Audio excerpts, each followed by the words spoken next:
And, you know, we already have a house full of kids and animals, and we have a pretty busy life.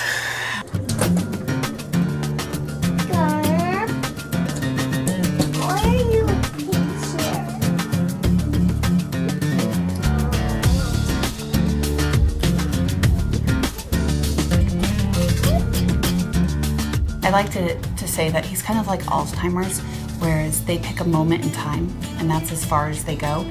With TBI, they pick a topic or an area, and his just happens to be animals and his love for them.